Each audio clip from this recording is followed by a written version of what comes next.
আমার নবীকে যেই মর্যাদা আমি দিছি, আমার আল্লাহ তাআলার পক্ষ থেকে আমার রাসূলকে যেই মর্যাদা আমি দিয়েছি, অন্য কোন নবীকে তো মর্যাদা আমি দেই নাই, অন্য কোন নবীকে আমি এত সম্মান দেই নাই। কয় আল্লাহর নবীর সম্মান দিতে গিয়ে আল্লামা শেখ সাদি বলেন, লা ইউমকিনুস সানাউ কামা কানা হাক্কুহু বাদ আজ খুদা বুজুর্গ তু কুই কিসসা মুখতাসর। আল্লাহর পরে যে আসনটা, যে চেয়ারটা, আল্লাহ তাআলার সম্মানের পরে যে চেয়ার, যে আসন, এই আসনটা তোমার আর আমার নবীকে আমার আল্লাহ দিয়েছে। অন্য নবীকে এই আসনটা দেয় নাই, দিয়েছেন একমাত্র আমাদের নবী মুহাম্মাদুর রাসূলুল্লাহ সাল্লাল্লাহু আলাইহি ওয়াসাল্লাম। এই নবীর সম্মান, এই নবীর মর্যাদা, এই নবীর শান যদি সারা রাত বলি, সারা রাত বলা যাবে, কিন্তু পৃথিবীর কোনো মুহাদ্দিস, কোনো আল্লাহর বান্দা আল্লাহর নবীর প্রশংসা করা জিন্দেগি শেষ হবে, কিন্তু আল্লাহর নবীর মর্যাদা শেষ করা সম্ভব করতে পারবে না। সেই নবীর উম্মত, ও আমার বাবারে, পর্দার আড়ালের মা, দিলের কান দিয়ে শুনে যাও, তোমার আর আমার নবী মুহাম্মাদুর রাসূলুল্লাহ সাল্লাল্লাহু আলাইহি ওয়াসাল্লাম বলেন, আল্লাহ রাসূল সাল্লাল্লাহু আলাইহি ওয়াসাল্লাম বলেন, এই জমিনের মধ্যে যত উম্মত পৃথিবীর মধ্যে কিয়ামতের আগ পর্যন্ত আসবে, সব উম্মত, সব নবীর উম্মতের চাইতে এই নবীর উম্মতের দাম আল্লাহ তাআলার কাছে বেশি। সুবহানাল্লাহ, সুবহানাল্লাহ।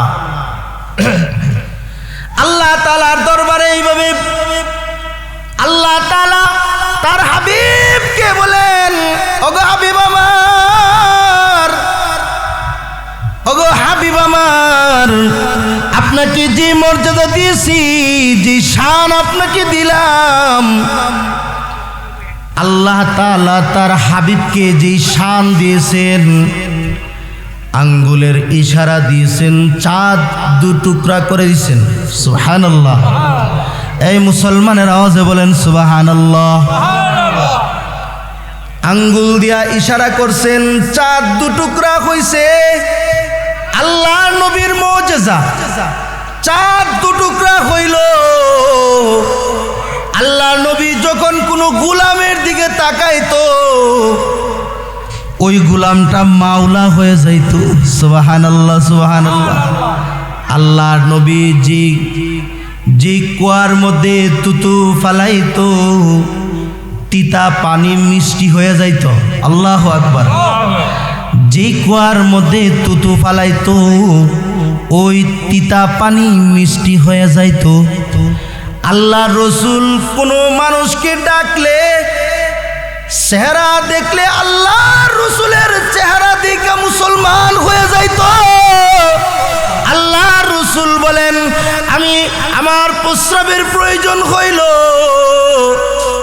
আমি প্রস্রাব করার জন্য, ইস্তিনজা করার জন্য আমি যখন আমার হাজতের প্রয়োজন হয়েছে, আমি আমার দূরে থাকা গাছগুলোকে আমি একটু ডাকলাম, দূরে থাকা গাছগুলোকে আমি একটু ডাকলাম আর বললাম, ইয়া সাজার তাল, এ সাজার গাছ এদিকে আসো।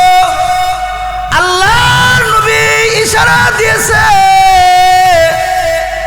এ গাছ এদিকে আয়।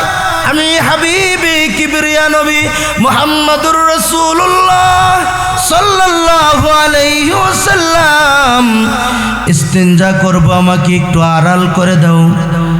আল্লাহ রসুলের ইশারাটা করতে দেরি হয়েছে।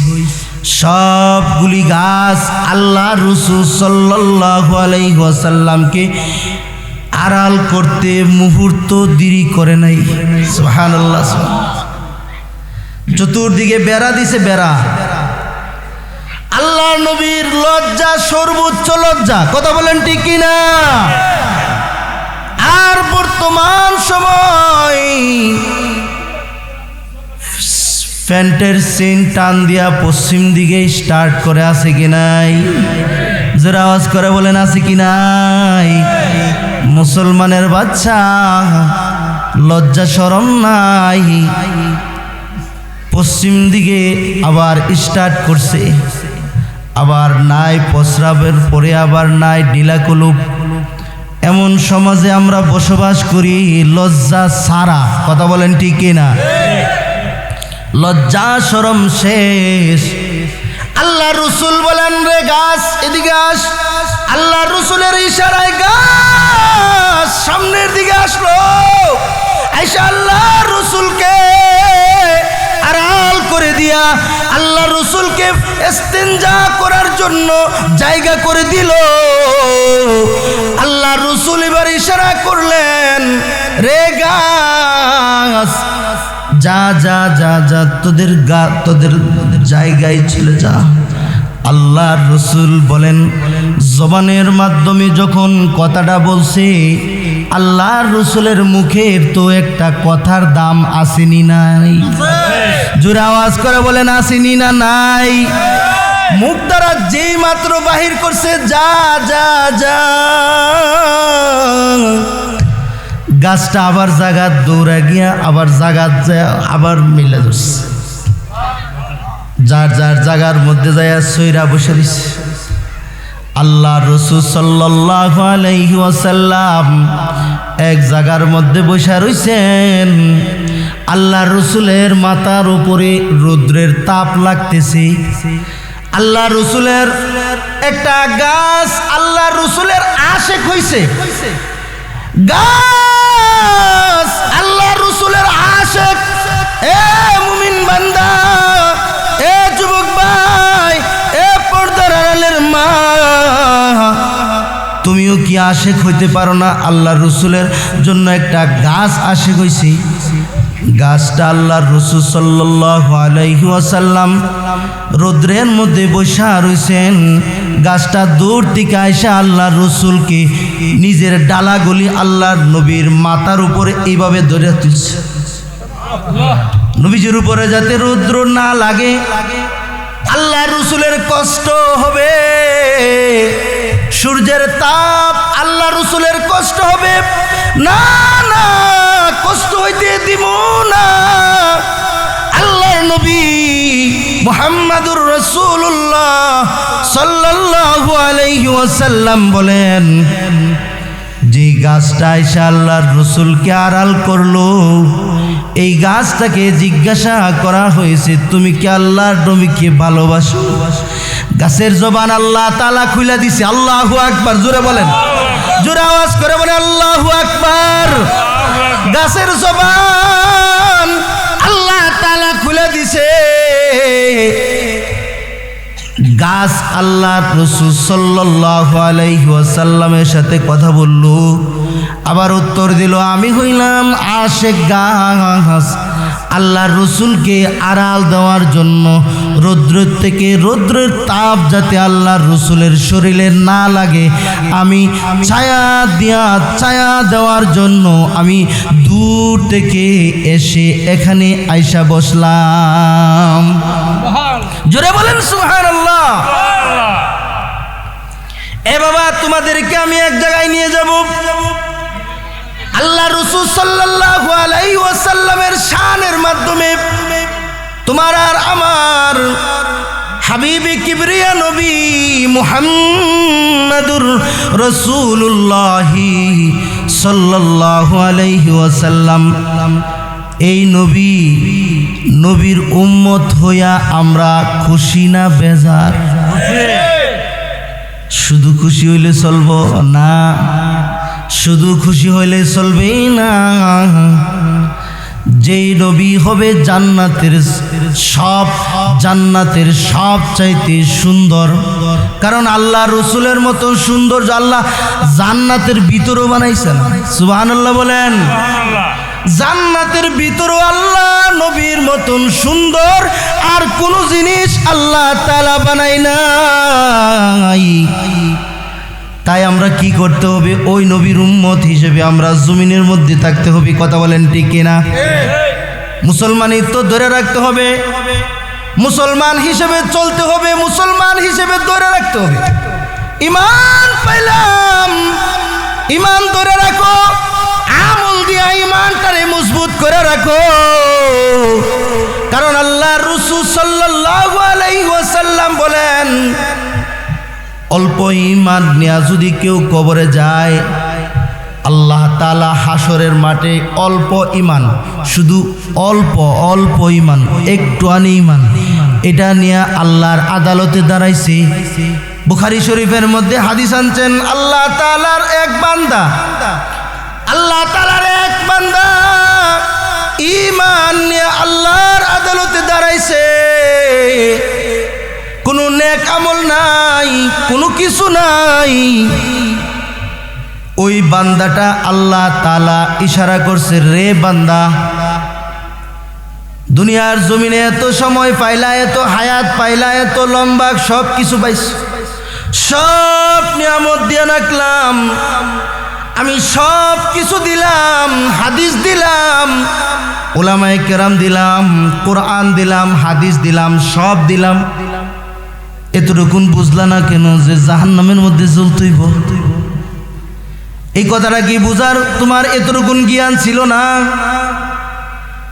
ওই বান্দারা সাথে সাথে আল্লাহ তাআলার মায়ায় কেঁদে দিবে, আল্লাহ তাআলার কাছে মায়ার নজরে কাঁদবে। বুঝি নাই আল্লাহ, বুঝি নাই নেক আমল কতটুকুন করলে জান্নাতে যাওয়া যাবে। শয়তানের দুকায় আল্লাহ নিজের ঈমানটাকে হেফাজত করতে পারি নাই। ওগো মাওলা, আল্লাহ তুমি আমাকে মাফ করে দাও। আল্লাহ তাআলা ওই সময় তার দুর্বল ঈমানের প্রতি মায়া হবে। আল্লাহু আকবার বলেন, আরো জোরে চিৎকার করে বলেন আল্লাহু আকবার। ওই সকল দুর্বল ঈমান বান্দাদের জন্য আল্লাহর পক্ষ থেকে মায়া হবে। আল্লাহ তাআলা মায়া ওই সময় প্রকাশ পাবে। আল্লাহ তাআলা বলবেন, যারে বান্দা যা যা বুঝস নাই, তোরে আমি আল্লাহ তাআলা আমার দয়ায় তোরে মাফ করে দিলাম। জোরে আওয়াজ করে বলেন সুবহানাল্লাহ। হাবিবে কিবরিয়া নবী বলেন, আরেকটা বান্দা আল্লাহ তাআলার আদালতে যাবে, আল্লাহর আদালতে যাবে। বান্দারে ফেরেশতার মাধ্যমে বলবেন, এ আমার ফেরেশতারা তাকে জাহান্নামের মধ্যে টানিয়া টানিয়া হেসরাইয়া তারে জাহান্নামের মধ্যে ফালাও। যারে বান্দা যা যা যা জাহান্নামের মধ্যে যা, ওই যে দেখা যায় জাহান্নাম, যা বান্দা যা। বান্দাটা এবার জাহান্নামের মধ্যে যাওয়ার জন্য ছুটবে। আল্লাহ বলবেন, তোরে বললাম জাহান্নামের মধ্যে যাওয়ার জন্যে, তুই দেরিও করস না, ছুটছ জাহান্নামের দিকে যাওয়ার জন্য, তুই পাগল হয়ে যাচ্ছস। বান্দাটা ওই সময় আল্লাহ তাআলার প্রশ্নের জবাবে বান্দা বলবে, ওগো আল্লাহ, দুনিয়ার জমিনে কত আদেশ করলা, যাকাত দিতে বললা, যাকাত দেই নাই। দুনিয়ার জমিনে নামাজ পড়ার জন্য বললা, নামাজ পড়ি নাই। দুনিয়ার জমিনে পর্দা করার কথা বললা, তাও করি নাই। দুনিয়ার জমিনে সুদ ঘুষ থেকে বাঁচবার কথা বললা, তাও করি নাই। দুনিয়ার জমিনে হক হালাল মতো চলার কথা বললা, তাও করি নাই। দুনিয়ার জমিনে সুন্দর করে চলার কথা বললা, তাও আমরা চললাম না। দুনিয়ার জমিনে আরো অন্যায় পাপাচার অপরাধ সবগুলি তোমার নিষেধাজ্ঞা ছিল, ওগো আল্লাহ, দুনিয়ার একটা হুকুম আমি মানি নাই, আজকে তুমি বললা জাহান্নামের মধ্যে যাওয়ার জন্য, তোমার একটা আদেশ যদি আজকে আমি না মানি তাইলে কি চলে? তুমি হলার রব, তোমার একটা কথা আমি আজকে মানি, তুমি বলছো জাহান্নামের মধ্যে যাওয়ার জন্য, দুনিয়ার সব কিছু মান্য করলাম, কিন্তু তোমার এই হুকুমটার মাধ্যমে জাহান্নামের দিকে আমি চললাম। আল্লাহ, তোমার মায়া যদি হয়, তোমার দয়া যদি হয়, তুমি মাফ করে দিও। আল্লাহ বলেন, বান্দাটা তো আমার কাছে এমন ভাবে চাইছে, দুনিয়ার কোনো কিছু মানে নাই, আমার আদেশটা পালন করতে যাইয়া জাহান্নামের মধ্যে। যারে বান্দা যা, তুই জাহান্নামের মধ্যে যাইতে হইবে না, যা, তোর জন্য জান্নাত রেডি রাখছে, যা। জোরে বলেন সুবহানাল্লাহ, জোরে বলেন সুবহানাল্লাহ। এ বাবা, তোমাদেরকেও বলি, আল্লাহ তাআলার আদালত একটা আছে, কথা বলেন ঠিক কিনা? মুসলমানিত্ব ধরে রাখতে হবে, কথা বলেন ঠিক কিনা? মুসলমানিত্ব ধরবা, ঈমান ধরবা, আমল ধরবা, এই সবগুলি দইরা তুমি মুসলমানিত্ব ঠিক রাখা তোমার আমল ঈমান নিয়া জমিনের মধ্যে বাইচা আল্লাহর আদালতে দাঁড়াতে হবে, কথা বলেন ঠিক কিনা? খतना कायम है मगर हम मुसलमान है मगर, खतना कायम है मगर हम मुसलमान है मगर हम मुसलमानी नहीं, हमें ईमान है मगर हम मोमिने कामिल नहीं, खतना कायम है मगर ओ मजहब तालीम मगर इब्राहीम बाकी दीन इब्राहीम नाम बदले न तुम बदला, नाम बदले न तुम बदला, नाम बदले न तुम बदला, न दिल के आरज़ू बदली, मैं कैसे आरज़ू ये इनकलाब आसमां कर लूं। अल्लाहु अकबर। न रूह है मजहब, न रूह है मजहब, न कौल आरिफ, न शायराना ज़बान बाकी, ज़मी हमारी बदल गई है अगर चहे आसमां बाकी। मुसलमान আমরা মুসলমান, ইব্রাহিম আলাইহিস সালাতু ওয়াস সালামের খতনায় সুন্নত কাজে আমরা মুসলমান। আসলে তো নাম হে মুসলমান, কামের মুসলমান নয়, ঠিক কি নামাজ করে বলেন? গুরু খাওয়া মুসলমান। আমাদের এক বুজুর্গ বলতো, আমাদের এক উস্তাদ বলতেন, গুরু খাওয়া মুসলমান আমরা। খাওয়ানের দাওয়াত দিলে কিন্তু দাওয়াত চারি না, কিন্তু মসজিদের 5 বেলা ডাকে ওই সময় যায় না, ঠিক কিনা আওয়াজ করে বলে? এমনও খবিসের খবিস আছে, জুমার নামাজ না পড়ে গিয়া সামনের টেবিল বয় খাবার খাইতো, আওয়াজ করে, ঠিক কিনা? খবিসই তো মিস্টার খবলিস।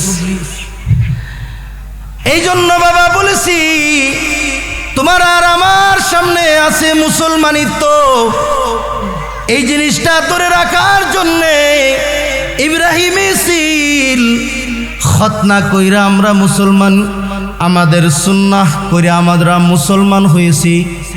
আল্লাহ তাআলা মুসলমান বানাইছেন আরজি সারা, আকাঙ্ক্ষা সারা। মা মুসলমান, বাবা মুসলমান, ইসলাম পাইছি, ঘরে পাইছি, কোনো কষ্ট করতে হইছে না, কথা বলেন ঠিক না? এই জন্য আমার আল্লাহ তাআলা যদি আমলের জন্য, আল্লাহ তাআলার হুকুমের জন্য যদি ডাক দেয়, মুসলমানের কাজ হবে, দুনিয়ার কোনো কাজ তার দ্বারা হবে না, সে মুসলমান, কথা বলেন ঠিক না? তার জন্য রয়েছে ইন্নাল্লাযীনা আমানু ওয়া আমিলুস সালিহাতি কানাত লাহুম জান্নাতুল ফিরদাউসি নুজুলা। আল্লাহ তাআলা বলেন, যেই বান্দাদের কাছে রয়েছে আমার আল্লাহ তাআলা বলেন, আমার ডাকের সম্মান যার কাছে আছে তাকে আমি আল্লাহ তাআলা ফিরদাউস জান্নাতটা আমি খরিদ করে দিমু।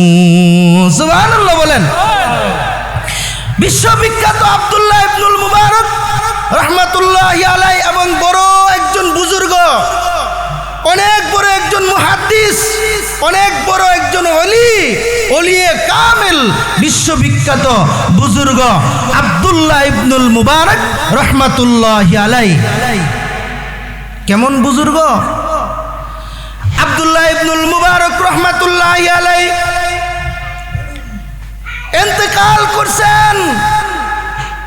আব্দুল্লাহ ইবনুল মুবারক রাহমাতুল্লাহি আলাইহি ইন্তেকাল করার পরে কিছুদিন পরে আব্দুল্লাহ ইবনুল মুবারক রাহমাতুল্লাহি আলাইহির এক বন্ধু স্বপ্নে দেখে আব্দুল্লাহ ইবনুল মুবারক রাহমাতুল্লাহি আলাইহির জান্নাতটা আল্লাহ তাআলা অনেক বড় করে বানাইছেন। সুবহানাল্লাহ, জোরে আওয়াজ করে বলেন সুবহানাল্লাহ। আব্দুল্লাহ ইবনুল মুবারক রাহমাতুল্লাহি আলাইহি কে জিজ্ঞাসা করা হয়েছে স্বপ্নে যুগে, ওই বান্দাটা স্বপ্নে যুগে দেখছেন আব্দুল্লাহ ইবনুল মুবারক রাহমাতুল্লাহি আলাইহির জান্নাতটা এত বড়। জিজ্ঞাসা করছেন, ও আব্দুল্লাহ ইবনুল মুবারক, তোমার জান্নাতটা এত বড় হইল কেমনে? আব্দুল্লাহ ইবনুল মুবারক রাহমাতুল্লাহি আলাইহি আব্দুল্লাহ ইবনুল মুবারক রাহমাতুল্লাহি আলাইহি তিনি বলেন, আমার জান্নাতের চাইতে আমার বাড়ির পাশে একটা কামার, ওই কামারের জান্নাতটা আরো বড়। সুবহানাল্লাহ বলেন। আমার জান্নাতটা আল্লাহ তাআলা যত বড় করে বানাইছেন তার চাইতে আরো বেশি বড় আমার বাড়ির পাশে একজন কামার আছে, কামারের জান্নাতটা আমার চাইতে আরো বেশি বড়। জোরে বলেন সুবহানাল্লাহ, জোরে আওয়াজ করে বলেন সুবহানাল্লাহ। কেমনে হইল? আব্দুল্লাহ ইবনুল মুবারক রাহমাতুল্লাহি আলাইহি তিনি বলেন, যে কামারের জান্নাতটা এত বড়, কি আমল সে করত? জিজ্ঞাসা করা হয়েছে, আপনি কি কেমন এমন আমল করেন যে আপনার জান্নাতটা এত বড়? আব্দুল্লাহ ইবনুল মুবারক রাহমাতুল্লাহি আলাইহি বেশি আমল করতেন না, কিন্তু কামার এমন ছিল যে তার আল্লাহ তাআলার আদেশটা তার মাঝে বেশি ছিল। সে যখন কাজ করত, দা কুন্তি কুড়াল বানাইতো, লোহার পাড়ের মধ্যে বৈশা দা কুন্তি কুড়াল বানাইতো। দা কুন্তি কুড়াল বানানোর সময় আগুনের পাড়ে বৈশা দা কুন্তি কুড়াল বানাইতো, আর আল্লাহর কাছে বলতো, আল্লাহ তুমি যদি আমাকে এই ব্যস্ততা তুমি আমাকে না দিতা, আল্লাহ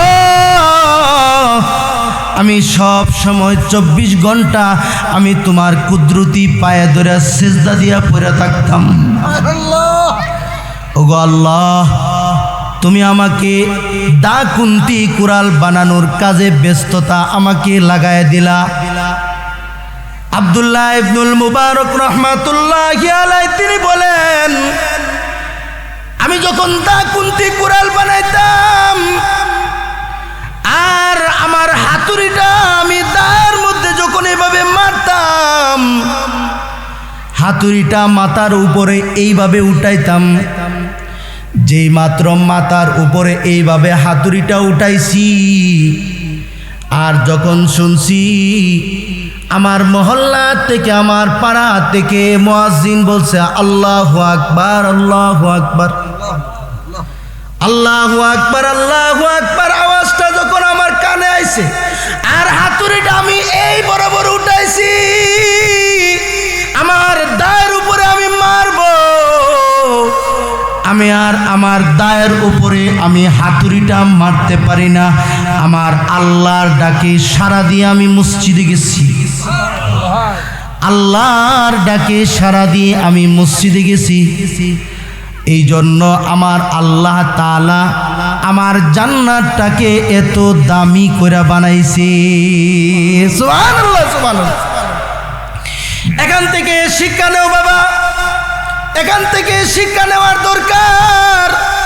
এ মুসলমান ভাই, দিলের কান দিয়া শুনে যাও। এ আমার পর্দার আড়ালের মা, দিলের কান দিয়া শুনে যাও। তুমিও যখন রান্না করে থাকবা, তোমার রান্নাটা যদি কাজ কমপ্লিট হয় অথবা না হয়, আল্লাহ তাআলা তোমাকে মসজিদ থেকে ডাকতেছেন, তুমি তোমার রান্না কাজ তাড়াতাড়ি শেষ করো। তাড়াতাড়ি শেষ করে রান্নাটাকে ফালাইয়া তুমি গোসল কইরা যাই নামাজটা মুসলিম দিকে বিছাইয়া আল্লাহ তাআলার কদমে ধরে সিজদা দাও। তোমাকেও আল্লাহ তাআলা ওই জান্নাত, এত বড় জান্নাত তোমার জন্য রেডি করে রাখবেন। সুবহানাল্লাহ বলেন, সুবহানাল্লাহ। তুমিও যখন, ও বাবা, তুমি যখন রিকশা চালাইবা, ভ্যান চালাইবা, গাড়ি চালাইবা, সিএনজি চালাইবা, ড্রাইভিং করবা, তোমার আল্লাহ যখন মুয়াজ্জিনের মাধ্যমে মিনার থেকে যখন আল্লাহু আকবার বলে যখন তোমাকে ডাক দিবেন, আল্লাহু আকবার, আল্লাহু আকবার বলে যখন তোমাকে ডাকবে, তখন তুমি আল্লাহু আকবারের শান, আল্লাহু আকবারের সম্মান দিতে যাইয়া যদি তুমি মসজিদের ভিতরে তুমি ঢুকা যাও, তোমাকেও আমার আল্লাহ তাআলা জান্নাতুল ফিরদাউস, তোমাকেও আমার আল্লাহ তাআলা দান করবে। জোরে বলেন সুবহানাল্লাহ। সে আল্লাহ তোমাকে আর আমাকে সম্মান দিয়ে রাখছেন, ইজ্জত দিয়ে রাখছেন, খাবার দিয়ে রাখছেন, কমতি করে নাই। কথা বলেন ঠিক কিনা? জীবনের জন্য আমার আল্লাহ তাআলা, তোমার জন্য, আমার জন্য তোমার মালিক যথেষ্ট। কথা বলেন ঠিক কিনা? তোমার জন্য, আমার জন্য আমার আল্লাহই যথেষ্ট। আর কারোর উপর ভরসা করার কোনো প্রয়োজন নাই। ঠিক কিনা? আওয়াজ করে বলেন। কারোর উপর ভরসা করার কোনো প্রয়োজন নাই। আল্লাহর উপর ভরসা করো, আল্লাহর উপর ঈমান রাখো, আল্লাহর উপর ঈমান রাখো। এই জন্য হাবিবে কিবরিয়া নবী বলেন, রে উম্মত, উম্মত রে, দুনিয়ার জমিনে যতদিন বাঁচবি, দুনিয়ার জমিনে যতদিন বাঁচবি, আমার আল্লাহকে এক বলে বিশ্বাস করবি, আল্লাহকে ভয় করে করে দুনিয়ার জমিনে চলবি। হাসরের মাঠে জিম্মাদারি আমি নিজে হয়ে নিব। আল্লাহু আকবার, জোরে বলেন আল্লাহ। হাসরের মাঠে তোকে জান্নাতে নিয়ে যাওয়ার জিম্মা আমি নিজে হব। আল্লাহু আকবার। এই জন্য তোমার আর আমার নবী মুহাম্মাদুর রাসূলুল্লাহ সাল্লাল্লাহু আলাইহি ওয়াসাল্লাম বলেন, এই বাবা, তোমার আর আমার নবী হাবিবে কিবরিয়া নবী মুহাম্মাদুর রাসূলুল্লাহ সাল্লাল্লাহু আলাইহি ওয়াসাল্লাম বলেন, উম্মত, আল্লাহ তাআলাকে বিশ্বাস কইরা, আমল কইরা, নেক আমল কইরা দুনিয়ার জমিন থেকে কবর পর্যন্ত যাও। সুবহানাল্লাহ বলেন, সুবহানাল্লাহ। অনেক মহিলারা আওয়াজ শুনতেছেন, অনেক মহিলারা আমার কথাগুলি বুঝতেছেন, শুনতেছেন। মহিলাদের জন্য জান্নাতে যাওয়া অতি সহজ, অতি সহজ। কেমনে সহজ? কেমনে সহজ? হাদিস শরীফের মধ্যে আছে, আল্লাহ রাসূল সাল্লাল্লাহু আলাইহি ওয়াসাল্লাম কোন মহিলাদেরকে এইভাবে ঘোষণা দিয়েছেন, নামাজের হেফাজত করবা, পর্দার হেফাজত করবা, স্বামীর খেদমত করবা। 3 কাজ করার মাধ্যমে আল্লাহ তাআলা তোমাকে জান্নাতটা তোমার কাছে বিক্রি করে দিবেন। এই জুড়ে বলেন সুবহানাল্লাহ। কোন এমন ইতিহাস আছে, কিতাবের মধ্যে লেখা আছে, আহলুল্লাহ রহমাতুল্লাহি আলাইহি শাওলিউল্লাহ মুহাদ্দিস দেহলভী রহমাতুল্লাহি আলাইহি, ওনার ভাই আহলুল্লাহ রহমাতুল্লাহি আলাইহি, উনি একবার কবরের পাশ দিয়া যাচ্ছেন, কে জানে ডাইকা ডাইকা বলতেছে, এরে ভাই দেখেন তো এই যে কবর, এই কবর থেকে আরবি আওয়াজ বাইরিতেছে, আরবি আওয়াজ বাইর হইতেছে। আল্লাহু আকবার বলেন। আরবি আওয়াজ বাইরিতেছে, একটু দেখেন কি শোনা যায়। এ পর্দার আড়ালের মা, শুনো, এক মহিলার কবর, এই কবর থেকে আরবি আওয়াজ বাইর হইতেছে, কান লাগায়া শুনে। এই কবর থেকে জান্নাতের ঘ্রাণ বার হইতেছে,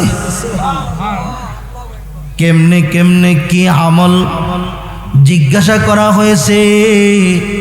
ওই মহিলার বাড়ির খবর নেয়া দেখা যায়, ওই মহিলাটা আজান হইতো যখন মসজিদের মিনার থেকে আজান আসতো, মসজিদের মিনার থেকে যখন আওয়াজটা কানের মধ্যে আইতো, আজানের আওয়াজ, তখন ওই মহিলাটা কানের মধ্যে, মাথার মধ্যে কাপড় দিয়া ঘুমটা দিত।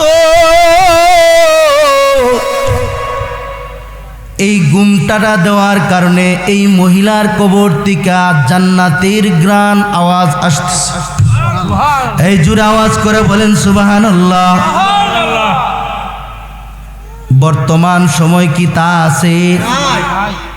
আমাদের দাদি নানিরা দেখবেন এখনো পর্যন্ত ঘুমটা দিয়া কথা বলেন ঠিক কিনা? আর বর্তমান জমানায় ঘুমটা দিব দূরের কথা, আরো দেখায়া হাটে কথা বলেন ঠিক কিনা? পর্দা তো নাই, মাথার কাপড় তো নাই। আল্লাহ রসুল বলেন এক একটা চুল হবে এক একটা সাপ, এক একটা চুল তার সাপ হবে। মাথার কাপড় চাইরা দিয়া তুমি পর পুরুষের সামনে হাঁটো, মাথার কাপড় চাইরা, মাথার কাপড় নামাইয়া, তোমার শরীরের হেফাজত নাই, তোমার মাথার হেফাজত নাই, তোমার সৌন্দর্যের হেফাজত নাই। এইভাবে হাঁটো, তোমার জন্য কবরের আযাব কিন্তু রেডি, তোমার জন্য কবর অপেক্ষা করতেছে, কখন তুমি কবরে যাইবা। আর এক একটা চুল হবে বিষাক্ত দর সাপ, এক একটা চুল হবে সাপ। এই সাপ তোমাকে কামড় দিবে, কামড়াইতে থাকবে। তোমার নেক্সট জিন্দেগির বোধ আমল এটা। এই বাবা, যদি কথাগুলি কানের মধ্যে পৌঁছে তো তোমার মা বোনদের কি তুমি হেফাজত করবা? প্রত্যেকটা পুরুষের দায়িত্ব আছে, একটা মেয়ের দায়িত্ব। প্রথম নম্বর দায়িত্ব হলো বাবার, এরপরে হলো বড় ভাইয়ের। এই মেয়েটার যখন বিয়ে হয়ে যায় তখন 3 নম্বর দায়িত্ব হলো তার স্বামীর। চতুর্থ নম্বর দায়িত্ব, আল্লাহ রাসূল সাল্লাল্লাহু আলাইহি ওয়াসাল্লাম বলেন, এই মহল্লা, যেই মহল্লার মধ্যে থাকে, যেই ঘরের মধ্যে থাকে, ঘরের সর্দার যিনি, এই মহিলাটাকে, এই নারীটাকে হেফাজত করার দায়িত্ব তার হাতে। কথা বলেন ঠিক কিনা? 1 নম্বর দায়িত্ব বাবার, 1 নম্বর দায়িত্ব বাবার। 2 নম্বর দায়িত্ব নিজের বড় ভাই। এবার মেয়েটা বিয়ে হয়ে গেছে, এবার স্বামীর বাড়িতে গেছে। তিন নাম্বার দায়িত্ব হলো স্বামীর। এই স্বামী তার স্ত্রীকে রাস্তায় ছাড়তে পারবে না। এ আমার পর্দার আড়ালের মা, ভালো করে মনোযোগ দিয়ে শুনো, ভালো করে কানের তোমার দুইটা কান ভালো করে শুনে নাও। তোমার স্বামী বিদেশ থেকে টাকা দেয়, তুমি এই টাকা নিয়ে তুমি মার্কেটে যাও, তুমি তোমার টাকা নিয়ে মার্কেট করো, দোকানওয়ালার সাথে সুন্দর সুন্দর কথা বলো, সুন্দর সুন্দর কথা কয়া কয়া তুমি তোমার টাকা পয়সা দেওয়া স্বামীর আমানতগুলি তুমি খরচ করো। এটা তোমার আমানতের খেয়ানত, আল্লাহর কাছে জবাবদিহিতা করবা। কেমনে করবা? কবর কিন্তু তোমার জন্য অপেক্ষা, কবর কিন্তু তোমার জন্য অপেক্ষা করতেছে, তোমাকে ডাকতেছে, তোমাকে ডাকতেছে, আয় আয় আয় আয়, তাড়াতাড়ি আয়। কবরের মধ্যে সাপ আছে, বিচ্ছু আছে, গুঞ্জন আছে, ফেরেশতাদের ঘুমুরের বাড়ি আছে। এই বাড়ির থেকে হেফাজত করতে হলে মহান রবের ফায়সালা হলো আল্লাহর হুকুম মাইনা জমিনের মধ্যে চলা। এই জন্য বাবা তোমাদেরকে গভীর রাত্রিতে বলি, তোমাদেরকে একটা ঘটনার মাধ্যমে আমি দুয়ার দিকে যাব, আর লম্বা করব না। আম্মা জানা আয়েশা সিদ্দিক রাদিয়াল্লাহু তাআলা আনহা নারী ছিল, ফাতেমা রাদিয়াল্লাহু তাআলা আনহাও নারী ছিল। কথা বলেন ঠিক কিনা? তোমার মতন নারী হইছিল, মহিলা ছিল, জান্নাতি নারী ছিল, জান্নাতি রমণী ছিল। দাম কত ছিল? জান্নাতের সর্দার। নারীদের মধ্যে জান্নাতের সর্দার ফাতেমা রাদিয়াল্লাহু তাআলা আনহা। ঘটনাটা আপনাদেরকে অল্প সময়ের ভিতরে শোনাইব। হাদিসটা হয়তো কিছু লম্বা, কিন্তু আপনাদের উপকারার্থে বলি, ফাতেমা রাদিয়াল্লাহু তাআলা আনহা যেদিন ইন্তেকাল করলেন, ইন্তেকাল করার আগে হযরত ফাতেমা রাদিয়াল্লাহু তাআলা আনহা ভীষণ জ্বর, শরীরের মধ্যে জ্বর। রমজান মাস ছিল, রমজান মাস। আলী রাদিয়াল্লাহু তাআলা আনহু, ফাতেমা আর আলী উভয়জন একসাথে সিহরি খাইছেন। একসাথে সিহরি খাইয়া ফজরের নামাজ পড়ার জন্য মসজিদে নববীর মধ্যে হযরত আলী রাদিয়াল্লাহু তাআলা আনহু গেছেন, আর ফাতেমা রাদিয়াল্লাহু তাআলা আনহা ঘরের মধ্যে নামাজ পড়বেন। আলী বলছেন, ফাতেমা তুমি তোমার জায়গার মধ্যে নামাজ পড়ে নাও, আমি মসজিদে নববী থেকে আমি নামাজ পড়ে আসি, নবীজির মুসল্লায়, নবীজির মসজিদে আমি নামাজ পড়ে আসি। কারণ যেই মসজিদটায় নামাজ পড়বে এটা সাধারণ কোনো মসজিদ নয়, এটা হাবিবে কিবরিয়া নবী মুহাম্মদুর রাসূলুল্লাহ সাল্লাল্লাহু আলাইহি ওয়াসাল্লামের মসজিদ। আল্লাহ রাসূল সাল্লাল্লাহু আলাইহি ওয়াসাল্লাম মসজিদে নববীর ইমাম। ইমামের পিছনে যে জায়গাটা করা রাখা দেওয়া হয়েছে, জান্নাত থেকে মাটি আইনা এই জায়গাটাকে নির্ধারণ করে রাখছেন, রিয়াজুল জান্নাহ বলা হয়। সুবহানাল্লাহ বলেন, জোরে আওয়াজ করে বলেন সুবহানাল্লাহ। রিয়াজুল জান্নাহ। এই জন্য আল্লাহ রাসূল সাল্লাল্লাহু আলাইহি ওয়াসাল্লাম বলেন, আল কবরু রাউযাতুম মিন রিয়াজিল জান্নাহ আও হুফরাতুম মিন হুফারিন নার। কবর কারো জন্য জান্নাত হবে, আবার কবর কারো জন্য জাহান্নামের ইন্ধন হবে। কবর কারো জন্য জান্নাত হবে, কারো জন্য জাহান্নামের ইন্ধন হবে। এটা সত্য, 100% সত্য। আপনি আমি এখন মৃত্যুবরণ করলে রাত্রটা পার হবে কি না কোনো বিশ্বাস নাই, কথা বলেন ঠিক কিনা? কিন্তু কবরে যে শোয়াইব এটা নিশ্চিত, হ্যাঁ কথা বলেন ঠিক কিনা? এটা নিশ্চিত। কবর কারোর জন্য জান্নাত হবে, কারোর জন্য জান্নাতের বাগান, কারোর জন্য জাহান্নামের ইন্ধন হবে। আম্মাজান হযরত ফাতেমা রাদিয়াল্লাহু তাআলা আনহা, আলী এবং ফাতেমা নামাজ পড়ছেন। আলী রাদিয়াল্লাহু তাআলা আনহু মসজিদে নববীর মধ্যে নামাজ পড়ছেন।